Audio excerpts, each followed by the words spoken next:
Welcome to ईचर 24 classes. C language के इस लर्निंग सीरीज के अंदर आज की जो हमारी टॉपिक्स है ऑपरेटर्स इन सी लैंग्वेज। तो बेसिकली हम लोग यहाँ पे जानने वाले हैं सी लैंग्वेज के अंदर ऑपरेटर्स क्या होते हैं और इनका क्या यूज होता है। ये आज हम लोग यहाँ पर इस क्लास के अंदर सीखने वाले हैं। तो चलिए हम लोग यहाँ पे देखते हैं ऑपरेटर्स के बारे में। ऑपरेटर्स बेसिकली क्या होते हैं, ये हमारे सिंबल्स होते हैं। ऑपरेटर्स क्या होते हैं? सिंबल्स होते हैं जिसका यूज करके हम लोग ऑपरेशन को परफॉर्म करते हैं वेरिएबल्स के ऊपर या किसी वैल्यूज के ऊपर। फॉर एग्जाम्पल जैसे मान लीजिए आपने यहाँ पर a इक्वल टू 5 लिखा, तो यहाँ पर ये जो हमारा a है ये हमारी वेरिएबल होती है, वेरिएबल। ठीक है, बट ये जो हमारा 5 है ना, ये हमारा क्या है? वैल्यू है, ये हमारी वैल्यू है। तो हमने यहाँ पर a इक्वल टू 5 दिया है, b इक्वल टू 6 दिया, तो a के अंदर हमने 5 रख दिया और b के अंदर हमने 6 रख दिया। अब हमने यहाँ पर लिया है एक और वेरिएबल रिजल्ट नाम का, हमने लिखा result equal to a plus b. तो यहाँ पे देखिए ये हमारे वेरिएबल्स हो गए और इसके बीच में ये जो हमारा सिंबल है प्लस का, ये जो हमारा सिंबल है इसी को बोलते हैं ऑपरेटर। ऑपरेटर, ये हमारी ऑपरेटर्स होती है।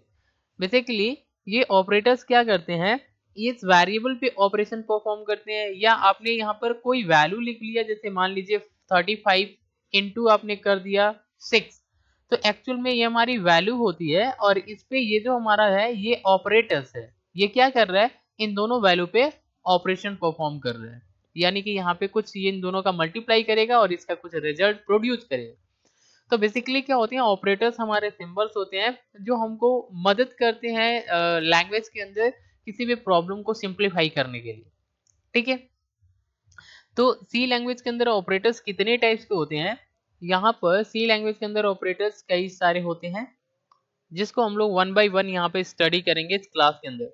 जैसे यहाँ पे सबसे पहले जो हमारा ऑपरेटर्स होता है जिसको हम बोलते हैं अर्थमेटिक ऑपरेटर। सेकेंड जो हमारा होता है जिसको हम बोलते हैं असाइनमेंट ऑपरेटर।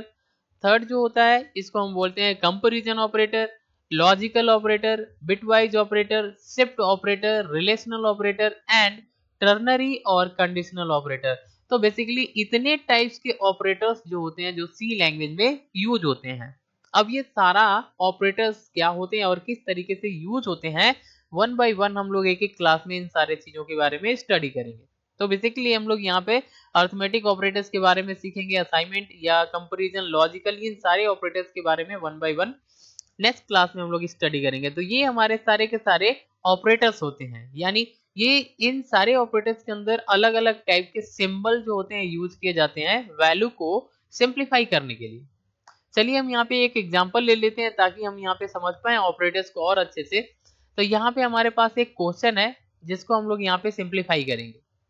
तो यहाँ पे क्वेश्चन में क्या है, आपको करना क्या है, एक प्रोग्राम लिखना है और इसके अंदर आपको फाइंड करना है area of rectangle. Area of rectangle find करना है।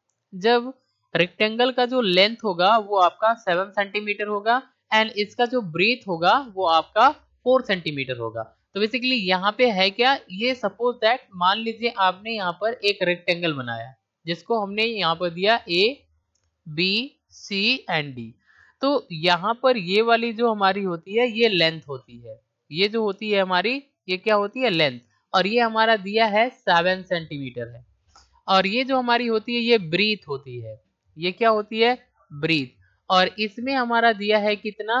4 सेंटीमीटर। इसमें कितना दिया है? 4 सेंटीमीटर। तो बेसिकली यहाँ पे हुआ क्या, ये लेंथ हमारा हो गया 7 सेंटीमीटर और ब्रीथ हो गया 4 सेंटीमीटर। अब हमको करना क्या है, इसमें फाइंड करना एरिया। तो एरिया क्या होता है? Area of rectangle, area of rectangle क्या होता है? एल इंटू बी होता है। तो क्या होता है? लंबाई इंटू चौड़ाई। अगर आपने एल इंटू बी कर दिया तो यहाँ पे एरिया ऑफ रेक्टेंगल निकाल पाएंगे। तो यहाँ पे क्या है, लेंथ की वैल्यू कितना है? 7 सेंटीमीटर इंटू ब्रीथ की वैल्यू कितना है? 4 सेंटीमीटर। तो जब आप इसका मल्टीप्लाई करेंगे तो 28 सेंटीमीटर स्क्वायर आपको यहाँ पर आंसर में मिल जाएगा। तो ये हमारी एरिया होती है। तो अगर आपको क्या करना है, ये एरिया जो है फाइंड करना है यूजिंग कोड। तो यहाँ पे हम लोग क्या करेंगे, यहाँ पे देखिए एक हमने यहाँ पे ऑपरेटर्स का यूज किया है। ये क्या है? मल्टीप्लाई ऑपरेटर यानी कि इनटू ऑपरेटर। तो ये जो हमारी ऑपरेटर्स है, इस ऑपरेटर्स की मदद से हम लोग क्या कर रहे हैं, एरिया फाइंड कर रहे हैं।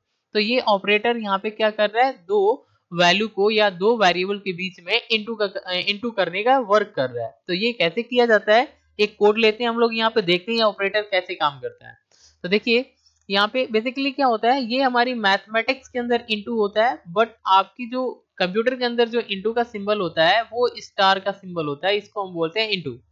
ठीक है, तो अब ये आपको सिंप्लीफाई करना है। तो सबसे पहले आपको यहाँ पे हेडर फाइल लगाना है, लिखना है इंक्लूड स्टूडियो डॉट एच।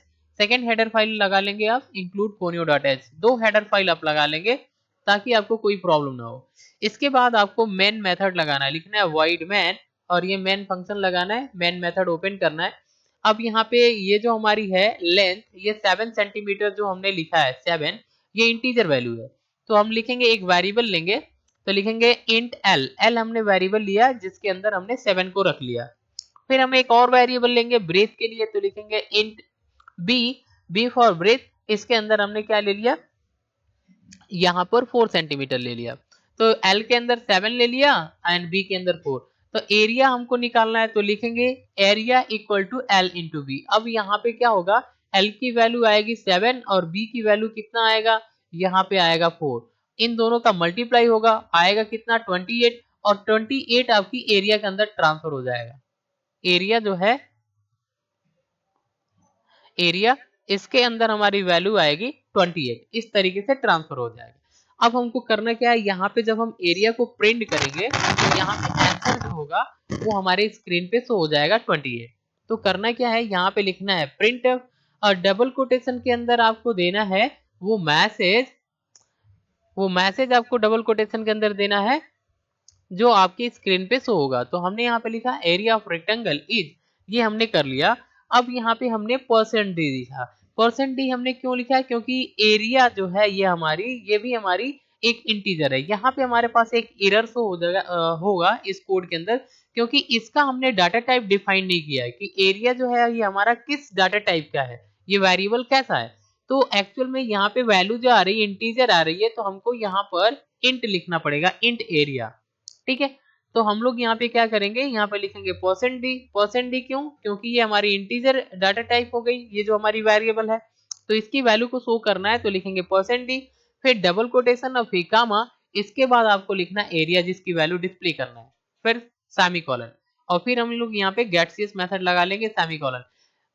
और ये चीज आपको याद रहे, हर एक सिंटेक्स के बाद यहाँ पर सेमीकोलन लगाई जाती है। अगर आपने सेमीकोलन यूज नहीं किया तो आपका जो है कोड एरर शो करेगा। तो यानी कि जितना भी केवल हेडर फाइल को छोड़ दें और मेन मेथड को छोड़ दें, तो इसके बाद हम लोग यहाँ पर जितना भी यूज करते हैं हर एक लाइन के बाद हम यहाँ पर सेमीकोलन लगाते हैं। तो यहाँ भी सेमीकोलन लगा लेंगे, गेट सीएस फंक्शन को यूज करेंगे। तो चलिए हम इस कोड को रन करा के दिखाते हैं। तो हम सबसे पहले क्या करेंगे, टर्बो सी प्लस प्लस अपने सिस्टम के अंदर ऑन करना है, और इसके बाद आपको यहाँ पे फाइल के अंदर चले जाना है। यहाँ से हम लोग एक न्यू फाइल ओपन कर लेते हैं, और यहाँ पर हम अपना हेडर फाइल लगा लेते हैं studio.h। ये हमारी पहली हेडर फाइल हो गई। सेकेंड हेडर फाइल हम लोग लगा लेते हैं यहाँ पर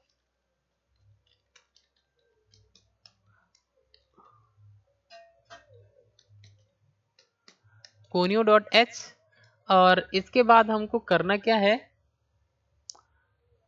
यहाँ पर मेन मेथड लगा लेना है, जो हमने यहाँ पे मेन मेथड यूज कर लिया। और यहाँ पे clr str क्लियर फंक्शन को यूज कर लेते हैं हम लोग एक बार, क्योंकि ये क्या करेगा, स्क्रीन पे मैसेज को क्लियर करेगा। अब हम लेते हैं यहाँ पर इंट l equal to 7 centimetre, okay, इंट b इक्वल टू 4 सेंटीमीटर, और इंट area equal to l into B. l into B कर लेते हैं, और फिर लिखते हैं प्रिंटफ। और कोई मैसेज दिखाना चाहते तो लिख सकते हैं एरिया ऑफ रेक्टेंगल